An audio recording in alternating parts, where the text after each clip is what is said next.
Good afternoon, everyone. Welcome to this spotlight session on disaster risk reduction in fragile and conflict contexts. For those of you that I haven't had the pleasure of meeting, my name is Katie Peters. I'm a research associate at ODI, and I have the pleasure of moderating the session today. Before we begin, please let me share that the Asia-Pacific Ministerial Conference on Disaster Risk Reduction acknowledges the traditional owners of the land on which the conference is held, the Tabal, Jagira and Yugara peoples.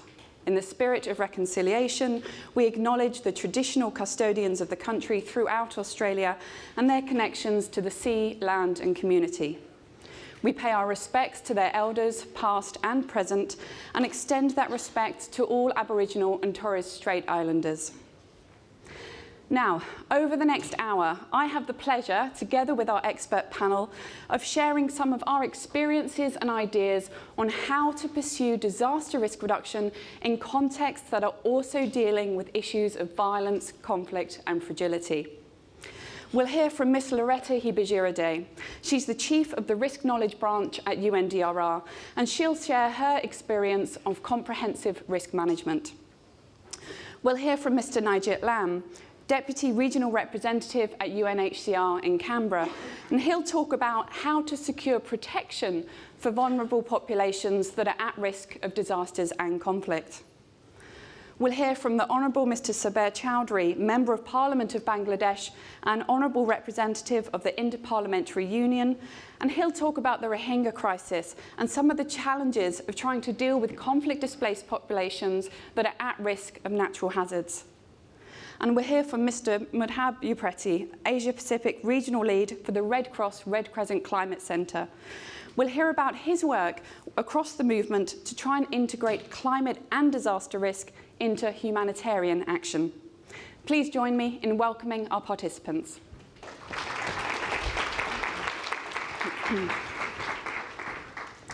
So whether you're new to this topic or whether you're a seasoned expert, as you listen to today's session, I encourage you to make notes of questions or comments that you might want to share with the group. We've intentionally built into the programme a lot of space to hear from you, so please be ready to do so. For those of you that may need interpretation, we have Mandarin and French available, and the speakers, the headphones are just outside the room. Now, before we turn to our panellists, let me just shape the conversation a little bit. Disasters and conflicts is quite a big area of work that we're trying to cover. And unfortunately, there's absolutely no shortage of examples globally of where conflict and violence have compromised progress on the Sendai framework. Now, all too often, across the region and globally, violence, conflict and fragility increase people's vulnerability and exposure to natural hazard-related disasters. We've seen conflict and fragility undermine the governance structures and financing mechanisms that are required for effective disaster risk management. And we've seen conflict and fragility impede access, which is absolutely crucial for risk reduction, response and recovery interventions. Now, in this session, we're not going to dwell on the challenges, partly because those challenges have been covered elsewhere, but mainly because dwelling on the impediments does very little to help advance progress. We want to put our emphasis on those living in contexts doubly affected by violence and conflict. So we're going to focus on what can be done and what adjustments need to be made to our standard disaster risk management practice to actually be effective in complex operating environments. Now, over the past 2 months, I've had the pleasure of conducting a scoping study for UNDRR, which will contribute to the midterm review of the Sendai framework. In that study, we documented positive examples of progress of DRR in conflict and crisis settings. And I'd like to share with you some examples of what we found. Let me organise this under the Sendai framework priority areas. Under priority 1, priority 1 is obviously all about understanding disaster risk.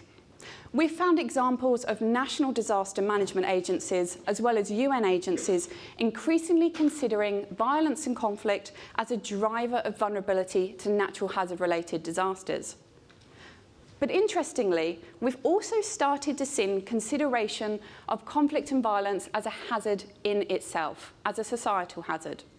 I think part of the reason for this is that the International Science Council, together with UNDRR, did a classification review of hazards. And within that, there is now a new section on societal hazards.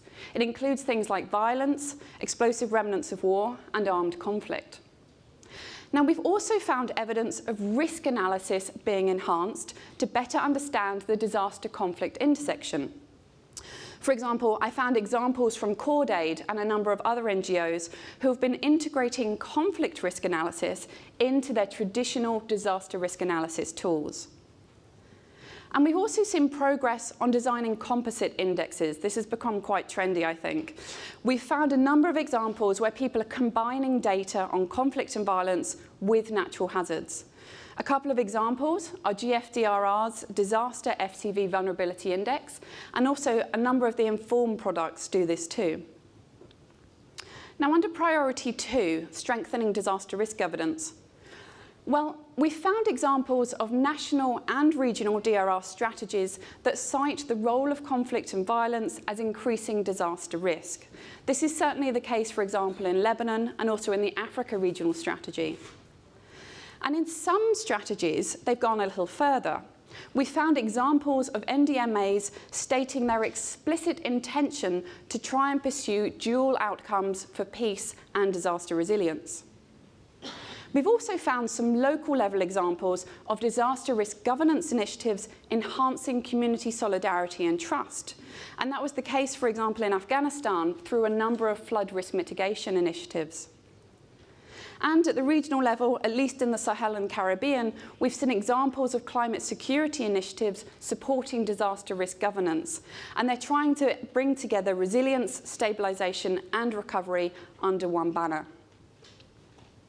Now, Priority 3, investment. Well, we found some examples of dedicated funds explicitly for disaster risk reduction initiatives in conflict contexts. The most notable of these is Germany's support to GFDRR's Disaster FCV Nexus programme. That probably is, I think, the only specific example. We have also found evidence of donors, such as the French Development Agency, commissioning internal reviews to try and identify some incentives for increasing financing for DRR in conflict contexts. And we've also found some evidence of adapted financing mechanisms which offer opportunity to scale up preventative and early action in conflict contexts. For example, anticipatory action, forecast-based finance, and crisis modifiers. And then finally, under Priority 4, we've found a number of case studies where particularly NGOs are trying to integrate do no harm and conflict-sensitive approaches into their DRR programming. We've seen this, for example, with the Afghan Resilience Consortium and also goals interventions in Syria. In another example, we've found evidence of adapted disaster recovery tools. So UNDP, the World Bank and the EU, for example, have guidance on post-disaster needs assessments specifically for conflict settings. And in a final example, we've also seen evidence of COVID-19 pandemic response measures in armed conflict contexts, utilising existing peace-building hubs as a way to actually collect data and deliver a response on COVID-19. And this was certainly the case in Yemen. Now, hopefully these examples have given you a flavour of some of the new innovations in disaster risk reduction in conflict contexts. And we're going to turn to our panellists now, who are going to provide us with some more in-depth examples, and specifically some examples from across the region.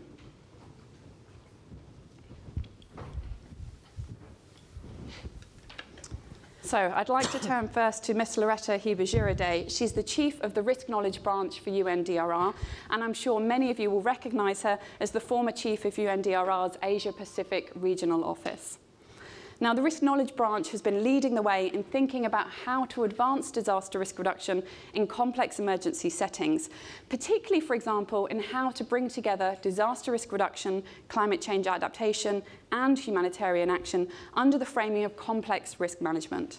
So perhaps, Loretta, you could tell us a little bit more about this. Well, thank you very much, and it's a pleasure to be here. One of the major themes of this conference is climate change, and I think I might just start by saying of the 25 countries most at risk of climate change, 14 are mired in conflict. And we're seeing that traditional DRR approaches are often ineffective in such context or largely missing just due to competing priorities. We're working with WMO and 13 other agencies on a center of excellence in which we're pulling out case studies of what's actually working in highly fragile contexts. What we're seeing, of course, is that compounded vulnerabilities, weak institutions, inadequate capacities, and a focus on meeting short-term humanitarian consequences of conflict is resulting in an environment where opportunities to address longer-term resilience are somewhat limited. So we're starting to frame our thinking around what I would call the 5 Cs. And these are the components that we think are critical in crisis settings, in conflict settings, to build resilience.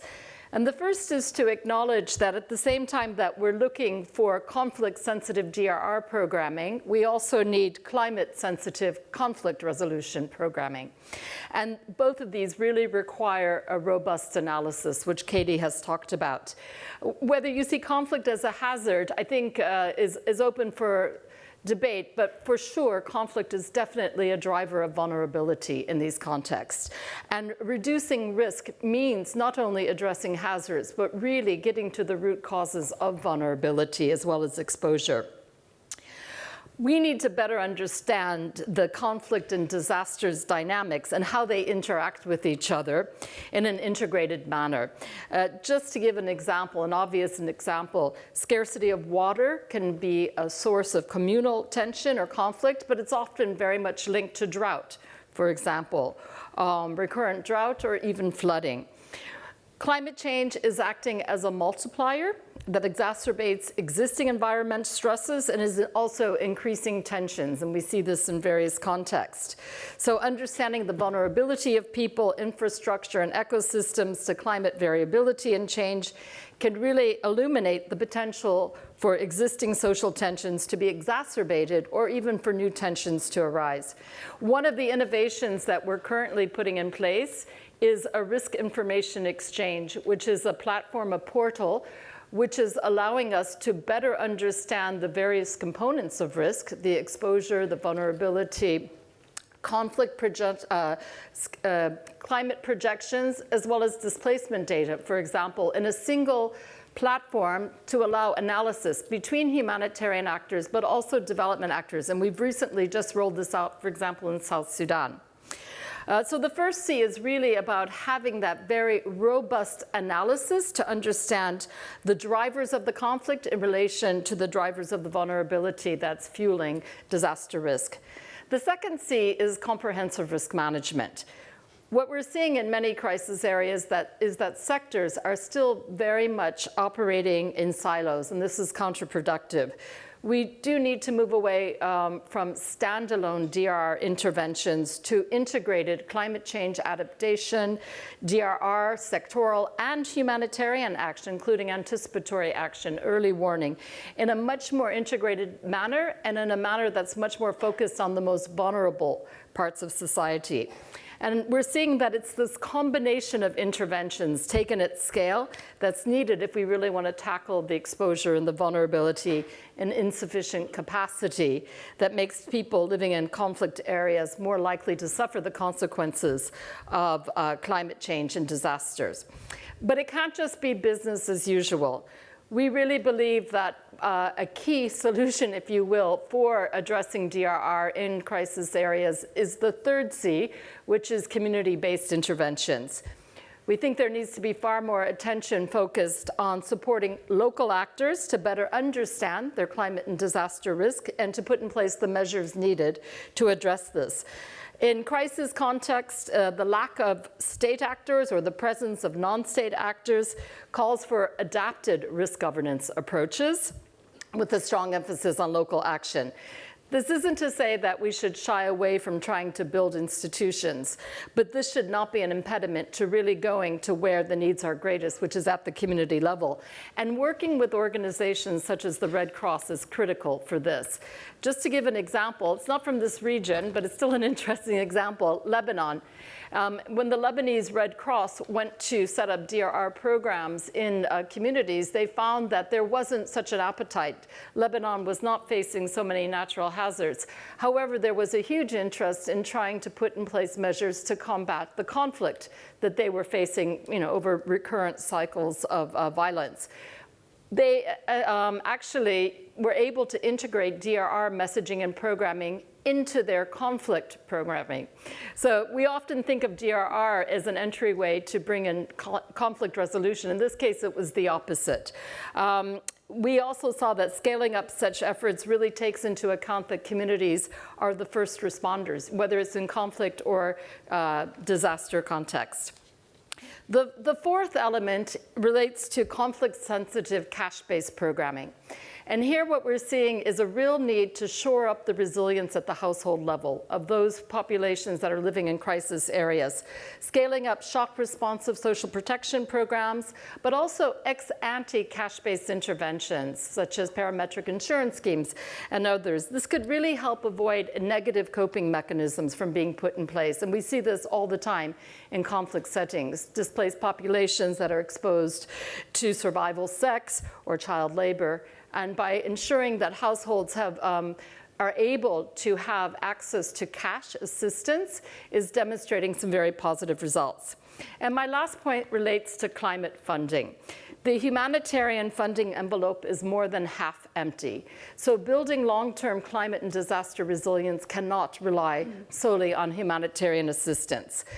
There is an urgent need to bring more climate finance to areas or countries that are facing conflict. And this is not easy to do for obvious reasons. There's a reluctance to invest money in crisis settings. There is an ambitious aim to scale up $100 billion a year in climate financing with the hope that more than half of that will go to adaptation. There's a real risk that those countries that are on the front line and that are suffering from conflict will not be able to benefit from this. So we hope to be able to demonstrate how community-based interventions provide a safe way of investing in climate resilience in those contexts. So finally, just in conclusion, I would say we really are promoting integrated planning, programming, and financing.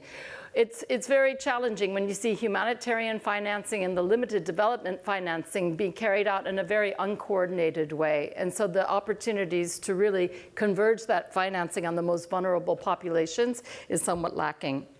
So our hope is that by trying to pull together some good case studies, we can make more of a case for investing in conflict-affected areas because they are the most likely contexts to suffer the most from the climate emergency and the climate crisis. Thank you.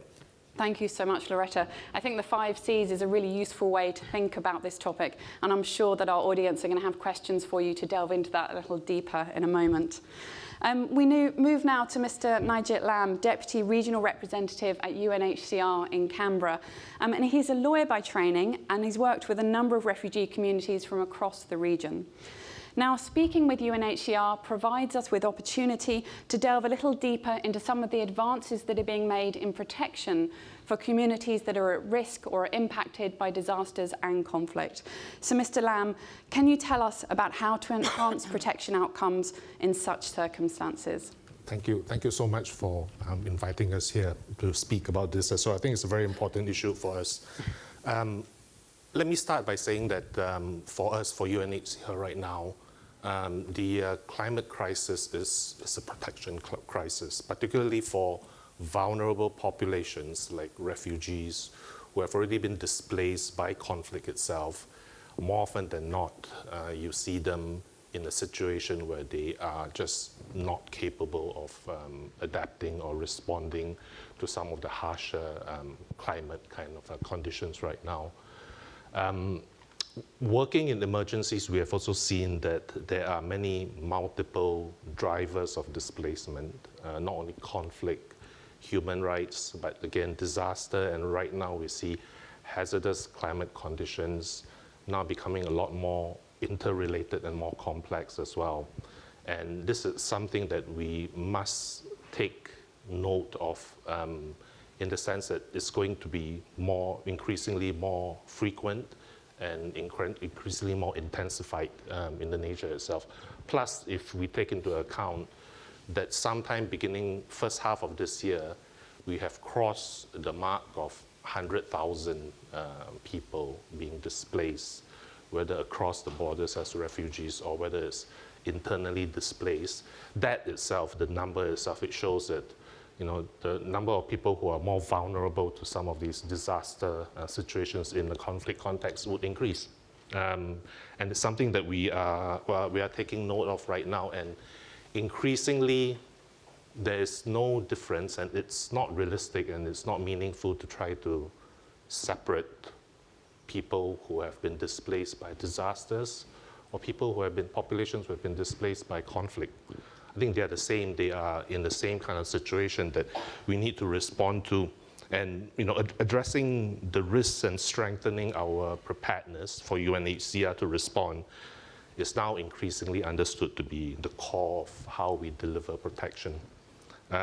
For example, I think if you see right now with the floods in Pakistan as well, so we are actively involved on the ground to distribute emergency relief and assistance to up to, I think, probably more now, 33 million people affected by the floods, but also to remind ourselves that Pakistan has been hosting 1.3 million registered Afghan refugees for decades as well. So that is where we come in and we try to provide relief assistance on the ground.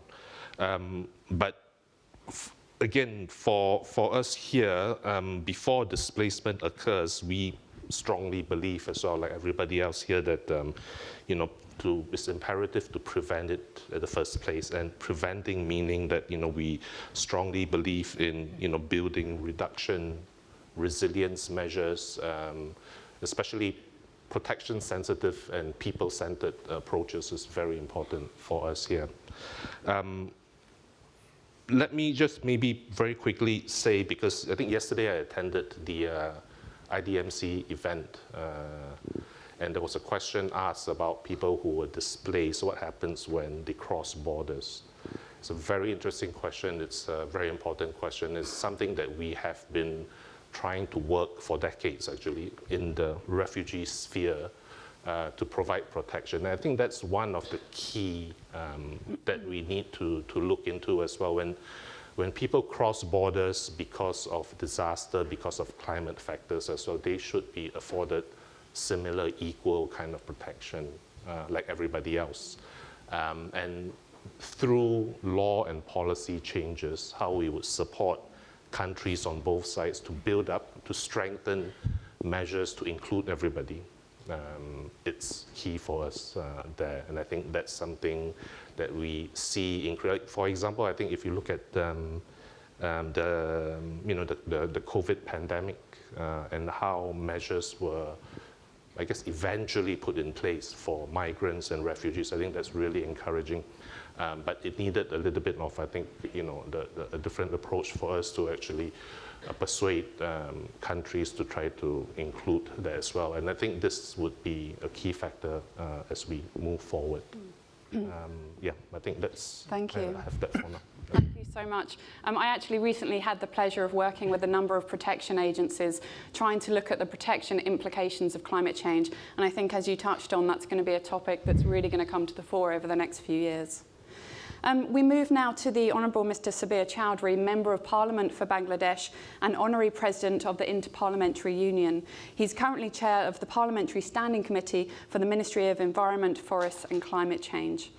Now, the Rohingya crisis, as I'm sure you're all aware, has been one of the most visible examples of how conflict-displaced populations can become doubly exposed to natural hazard-related disasters. And unfortunately, that's also happening in contexts where the local communities are also contending with those natural hazards. So perhaps, Mr. Chowdhury, you could talk to us a little bit about some of the lessons on trying to deal with these really quite complex situations. Thank you. Thank you, Katie. I think the first word that I want to pick up from your question is complex. Bangladesh, of course, being one of the most impacted countries on account of climate change, is no stranger to people being displaced because of increased river erosion, floods. People are constantly moving from the coastal areas, mainly to the capital city of Dhaka. And this is already one of the most densely populated countries in the world. So, with a 1 meter rise in sea level, it's going to potentially displace 30 million people, 30. So you can already imagine what pressures Bangladesh is in. So what happened with the Rohingya crisis, of course, was something that added to that layer of pressure. And what is unique about this, I think, and this is something obviously that the government of Bangladesh was not prepared for to begin with, is that the Rohingyas are both stateless and refugees. So keep that in mind, because they were stripped of their citizenship through a constitutional change in 1982. So it's a double whammy. You are a refugee and you don't have a state to go back to, or at least a state that's not going to recognize you. So that's number one. Number two was the scale of the influx. Almost 1 million people literally fleeing for their lives, no possessions, no financial or social capital, just making it across the border. Number three is the rapidity. Over a 2-month period, more than 1 million people crossed the border. And where did they find their homes? In the coastal district of Cox's Bazar, which is one of the most vulnerable locations in Bangladesh. So there you have storm surges, you have landslides, you have torrential rains, you have cyclones. And to add to all of that, and this, of course, we fully understand, about 6,000 acres of pristine forest was actually razed to the ground, because that's where they had built their shelters. And there was no time for any coordination. So that in itself is a conservation disaster, because it's not just the trees being felled, it's not just the forest being cleared, it's also the biodiversity that's what's destroyed in that whole area. So there you have the context. And of course, as I've said, they had 0 possessions. Forget about financial capital. 0 possessions, just they came in with their lives. And now, because of the landslide problems that we have in Cox's Bazar, so the first thing that the government tried to do was to demarcate safe areas. Because if you are trying to build a home in a hilly terrain, the higher up you go, the more exposed you are. So how do you persuade people to move on to a much more safer level? And the second thing we did was we made a list of especially vulnerable individuals. So in the event of a natural hazard, how do you quickly evacuate those people and move them to safe shelters?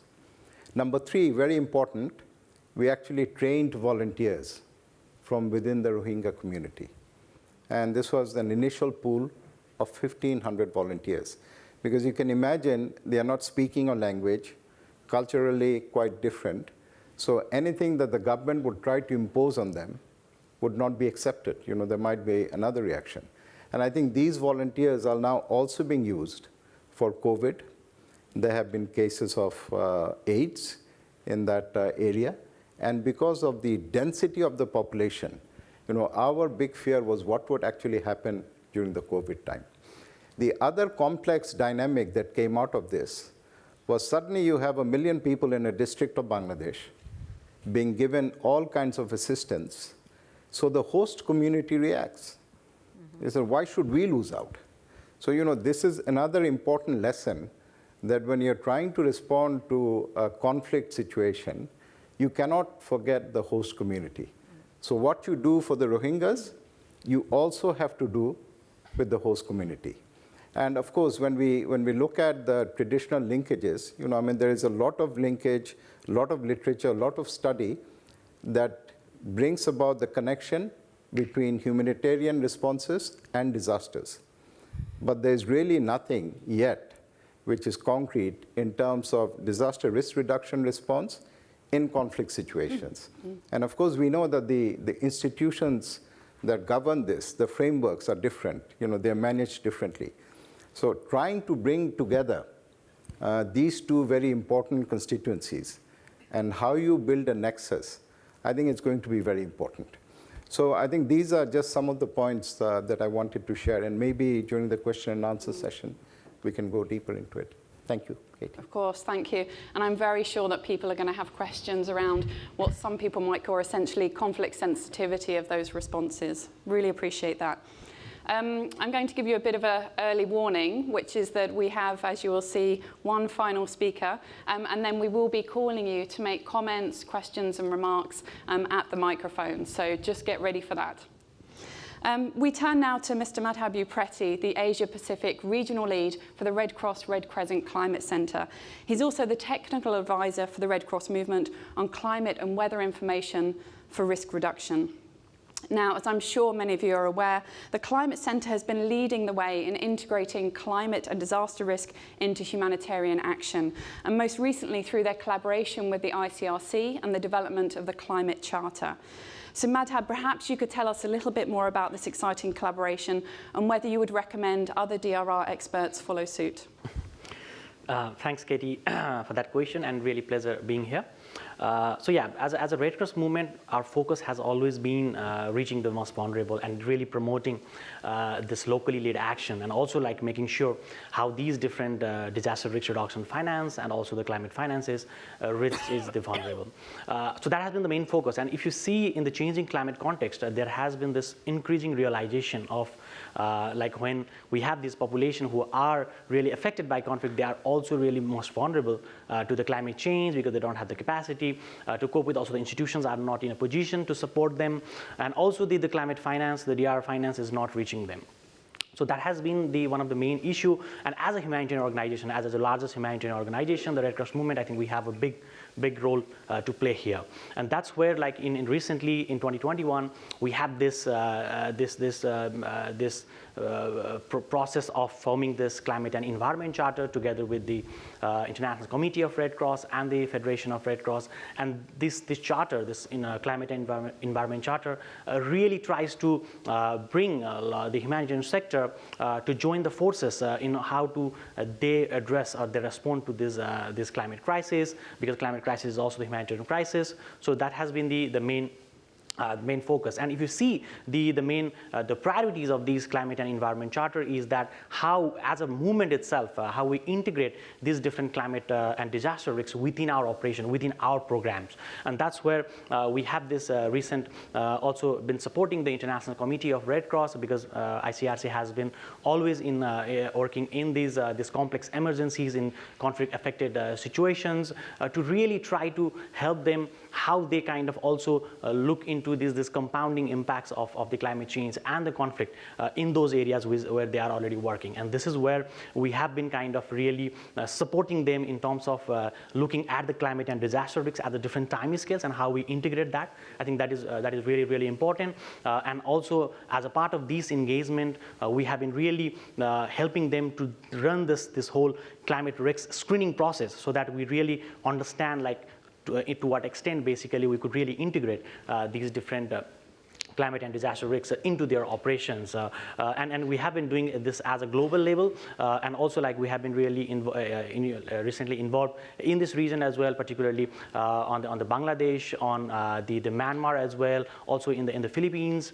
So there we are really kind of supporting the ICRC in terms of really thinking this climate smart programming process into their operation. And if you see when we talk about these climate smart programming, I think it's important to bring these different climate disaster risks at the different time scales, and really trying to respond not only the ongoing risks but also the emerging and the future risks. And I think this is something we really need to focus, and that is what has been our focus. And this is where the anti-severe action, which Loretta was also mentioning, we're really trying to see how these anti-severe action can be really bring in the conflict context, like how exactly we can really help the conflict affected population to act, like to have this preemptive action based on some kind of the scientific predictions, so that they can get better prepared for these different the climate related shocks. and the event. And also on the other dimension, we are also thinking how exactly these anti-reaction can be really suited for the conflict context, like really trying to address the humanitarian impacts of the conflict itself, not just the disaster, to really kind of having this anti-reaction for the conflict. And yeah, there is a lot of these different research and the knowledge base that has to be done and established in this front, and this is where there is this formation of the climate and conflict practitioners group within the Antidiscipline Hub as well, where we are trying to bring a lot of the different practitioners who are working on the conflict setting, who really wanted to work on this anti-reaction, to come together and to really see how best these different the frameworks and tools can be adapted to these conflict contexts. So that has been the process that we have started, and more importantly, the main underpinning factor, and that is where we have been focusing a lot, is to run this compound risk analysis. I think this is really important to really understand the key risk drivers and also the different dynamic pressures. And when it comes to the conflict, the migration, I think all these are more as the dynamic pressures which really contributes to the progression of the vulnerability. And this is where I think we really need to unpack, and that is what we have been supporting. We have been conducting these kind of analysis in the few countries, just to understand and unpack a bit on how this, all these are really contributing, and really trying to make sure like how all these fits into these short-term and the long-term risk management strategies. And that is what, yes, we have been currently doing. I think it's a long process. Obviously, it will take a time, because to really unpack these different complex emergencies, to really understand this compounding impacts risks, it will take a time, but at least I think the process has started, and we are really fortunate enough that we have the International Committee of Red Cross, who are already very much into this conflict settings, and it's just about how we try to orient them in order to really have these scaling of their operation to really address both the emerging and the future risks. So with that, I'll stop here. Thank you. Perfect, thank you very much. Really interesting there, two quite different examples. How do we scale up anticipatory action for natural hazard-related disasters in conflict contexts? But then separate and related to that, how do we do anticipatory action for conflict in conflict settings? Two quite different things. So, as I mentioned before, there is now opportunity to hear from you. So it may not be particularly dignified, but please make your way to the microphone. We will work on a first-come, first-served basis. If you're not able to access the microphone, simply raise your hand and we'll bring one over to you. The question that I'm putting to you is essentially, does what you've heard resonate with your own experiences? Or perhaps you have other examples of disaster risk reduction in conflict settings that you'd like to share. If it's too intimidating to go to the microphone, just raise your hand and we will bring one over to you. And for those of you that are online, I have an iPad in front of me, so please do post your questions, and we'll make sure that any questions that are posted online, we try and cover a selection of those as well. When making an intervention, please say your name and your affiliation. That would be really helpful. Please. Thank you. It is very intimidating stepping up to the microphone, but thank you. Especially with the spotlight, so I apologise. Yes, that's right. I'm Dave Husey. I'm with Plan International Australia, a child-focused agency working in many conflict-affected settings. I wanted to pick up on Loretta's earlier point about violence and conflict being both a multiplier but also a disaster risk.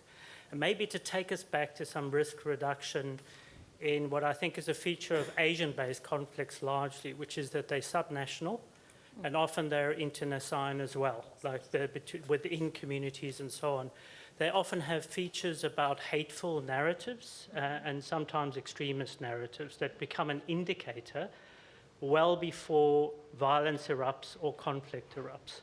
And yet when we look at the disaster risk reduction frameworks, there's very little attention paid to this particular aspect. And I think I just raise two barriers perhaps that need some focus. One is to reframe the issue of hateful or extremist narratives away from a securitized framework, like prevention of violent extremism, which has been very securitized previously, but back into a community risk reduction framework where we can have more nuanced approaches to preventing internecine and also kind of those hateful narratives that lead to conflict at a community level.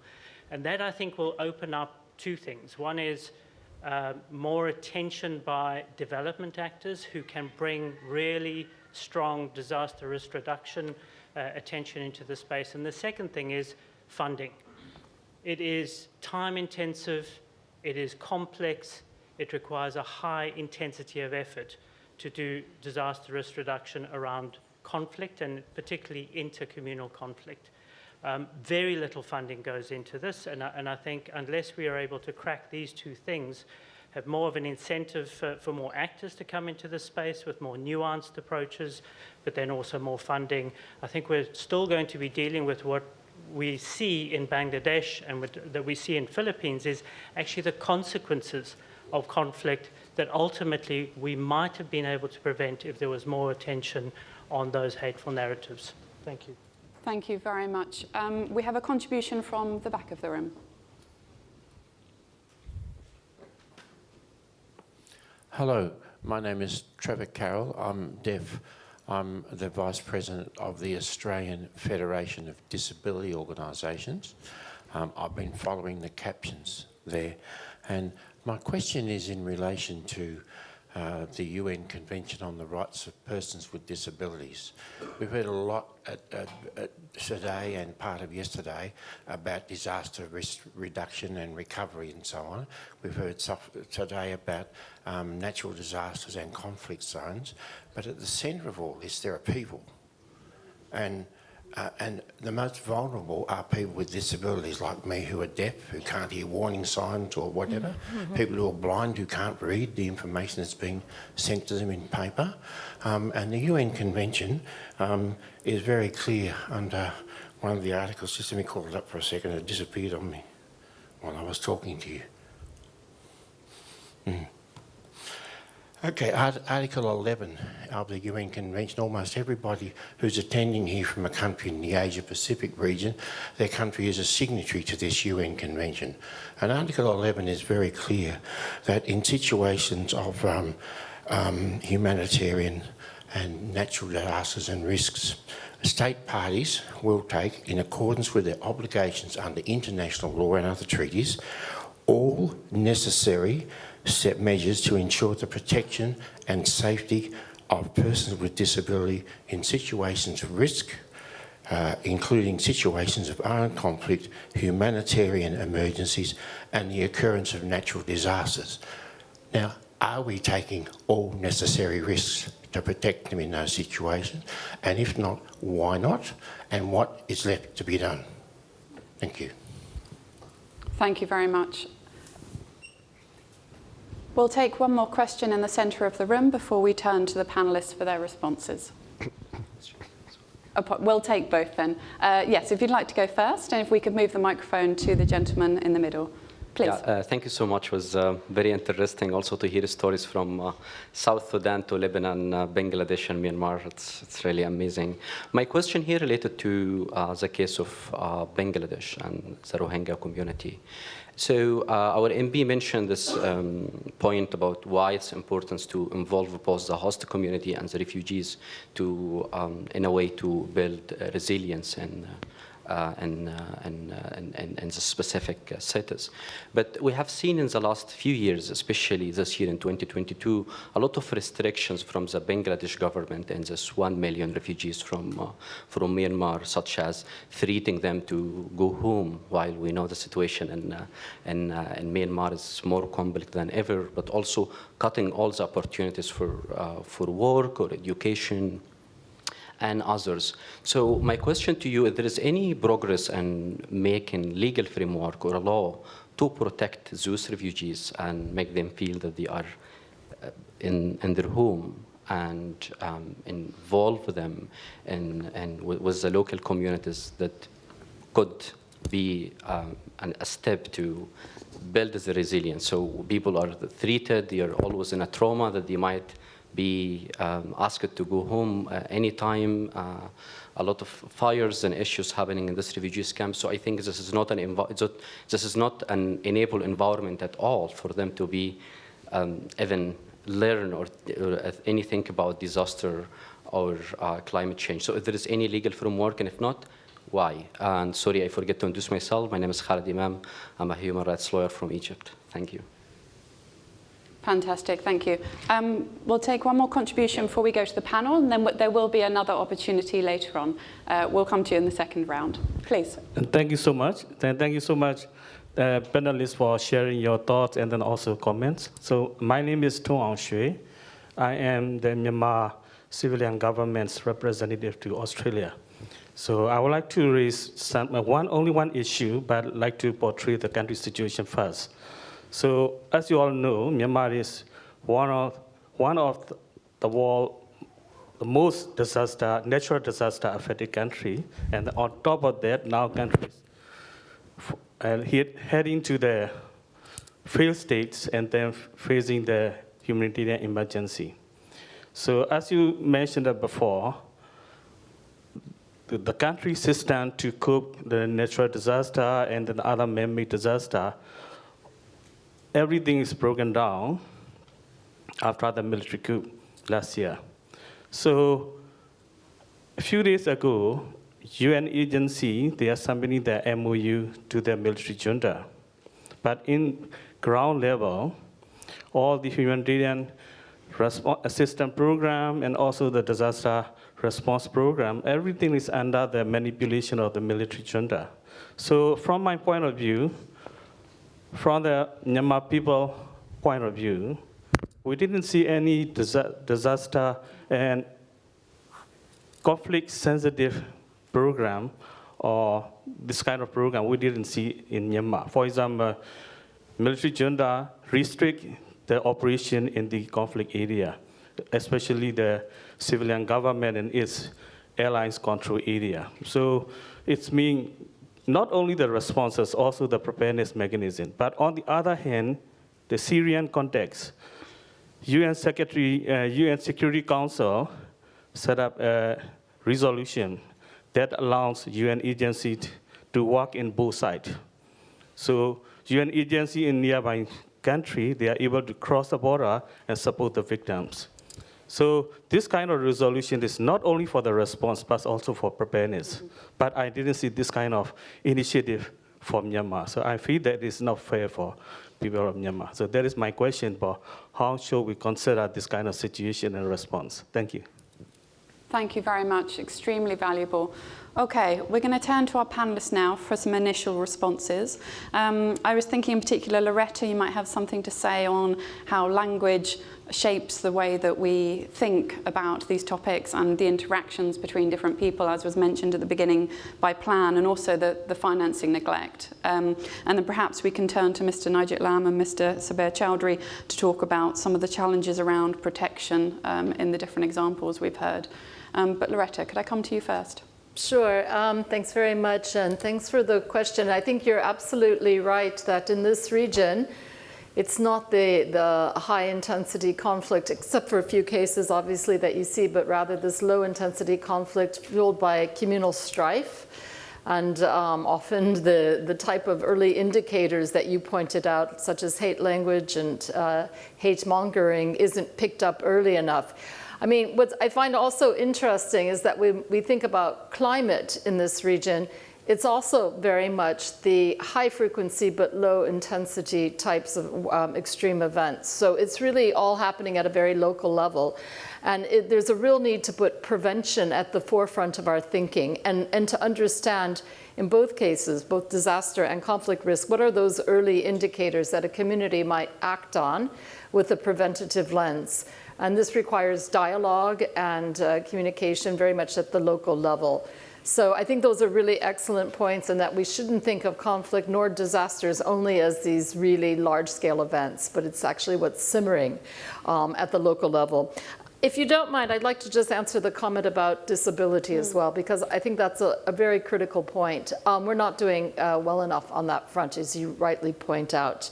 I have responsibility in my team for the Sendai framework monitoring, and one of our areas of that we're seeing not at all being well, I would say, addressed is disaggregated data when it comes to the impact of disasters on disabled populations. And without that type of disaggregated data, it's really hard to understand what are the disaster events that are having the greatest impact on disabled people.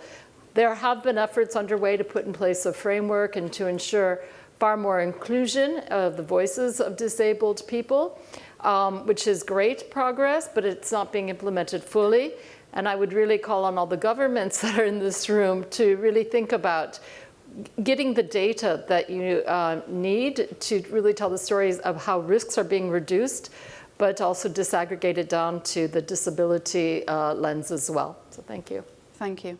And perhaps a response from Mr. Chowdhury. Thank you. Thank you. I think just to add on to what Loretta was saying, there are currently 58 conflicts that are going on in the world. I know when we talk about conflict, we think of Russia, Ukraine, what is going on there. But there are 58 conflicts all around the world.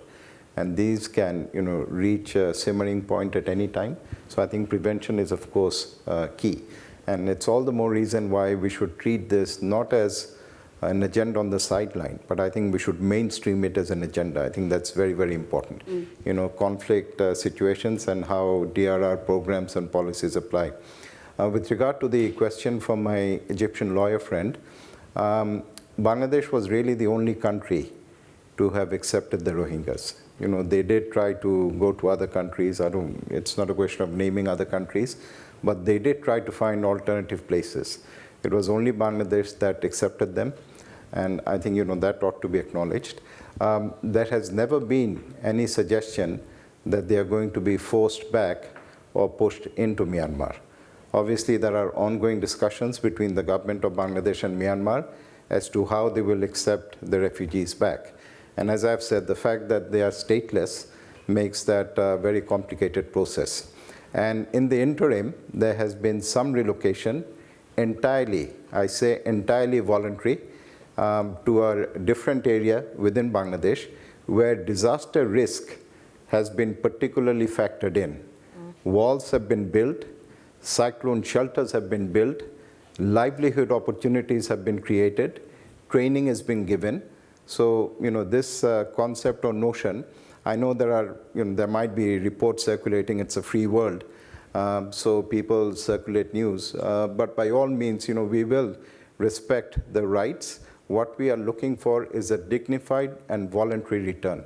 Let me be very clear on that. That's the position of the government of Bangladesh.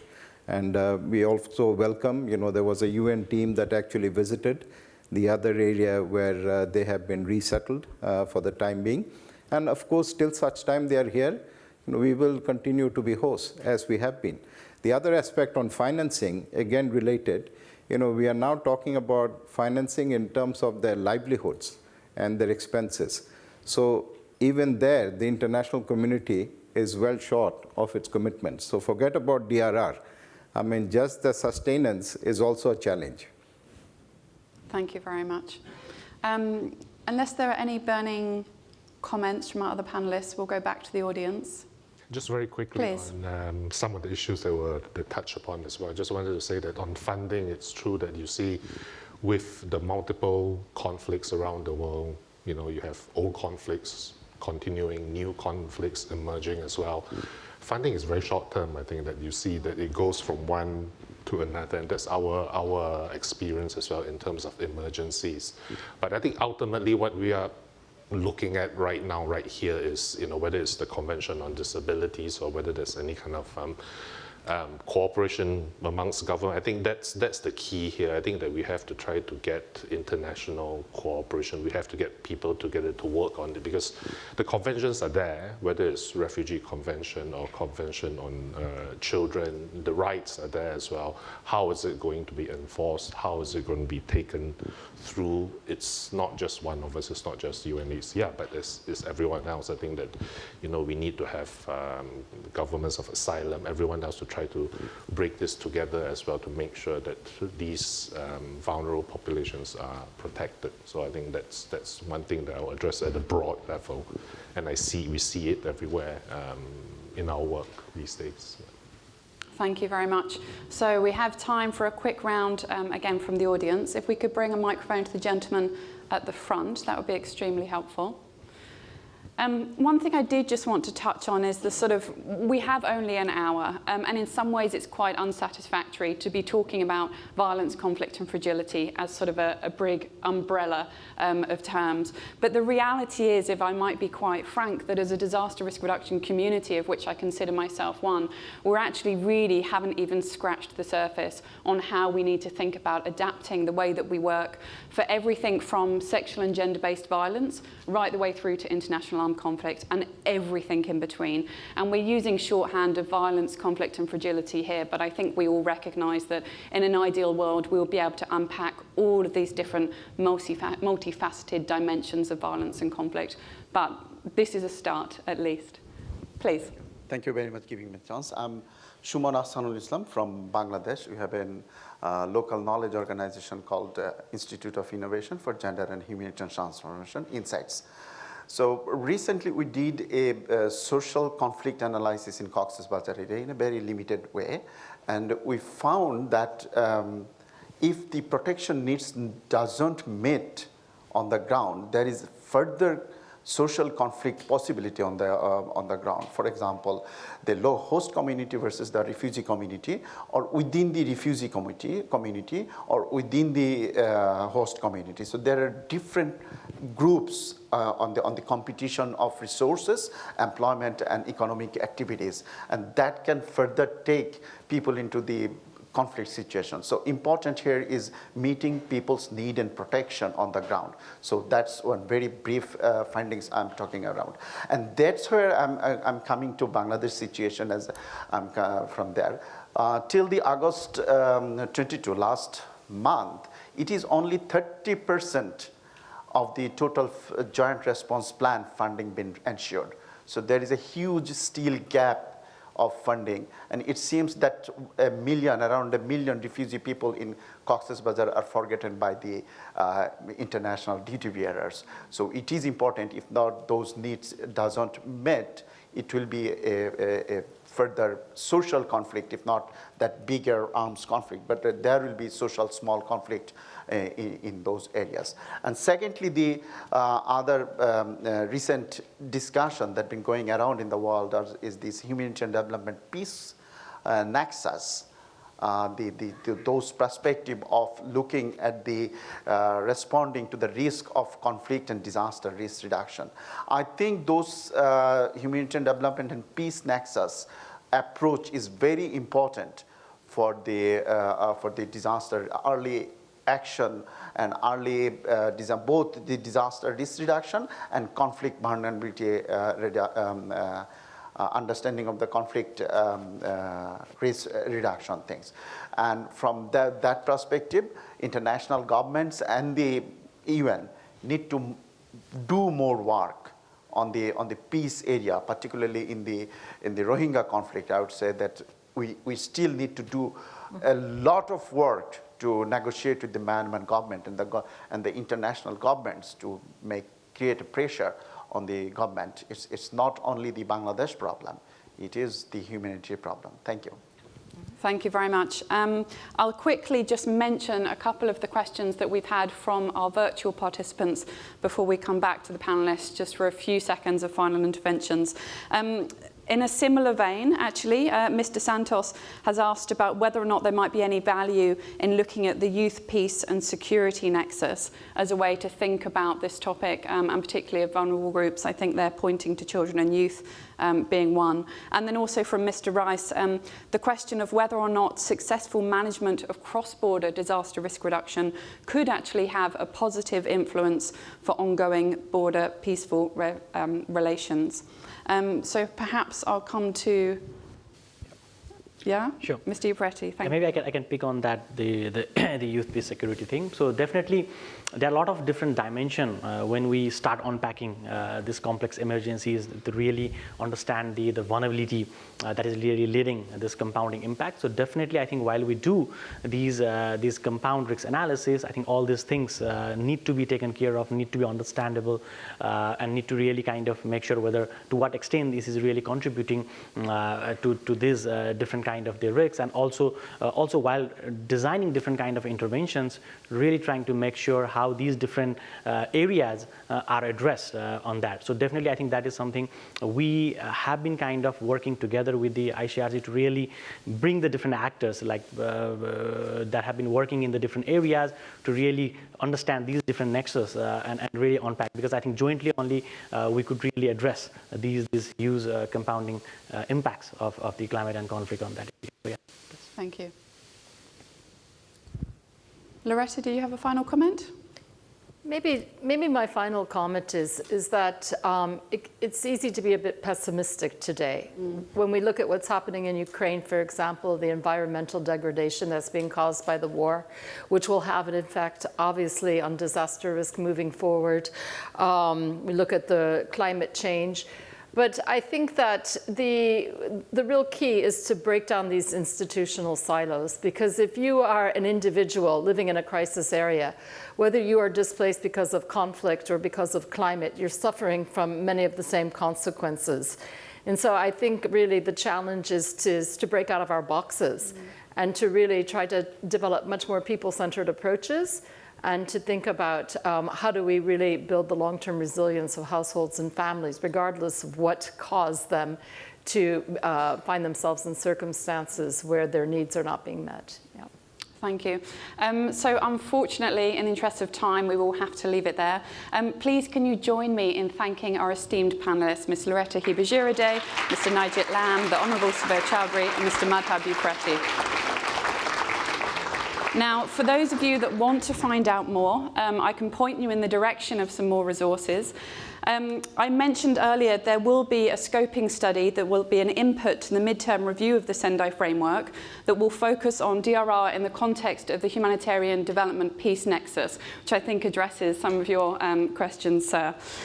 Also, for those of you that want to find out more now, I can point you in the direction of a body of work called When Disasters and Conflicts Collide. And there you'll find a whole series of reports, podcasts, and videos that you can enjoy at your leisure. Some of you will have noticed when you entered the room there was a video playing. There are 2 short videos from that project that we'll show again at the end of this session. I do want to just conclude, though, by just reminding us of something that Ms. Misutori said earlier on. She said many fragile and humanitarian contexts are characterized by dangerous combinations of conflict, exposure to natural hazards, and limited coping capacities. For those of you that have read the GAR 22, you'll also see it stresses the perils of taking a myopic approach to risk. So this essentially, our session, it's a call to action. We want to stress that disaster risks cross boundaries, be they geographical, sectoral, or political. Risks have cascading impacts, and they can be systemic in nature. And it really is up to us to embrace comprehensive risk management approaches which do not shy away, but actively grapple with complexity.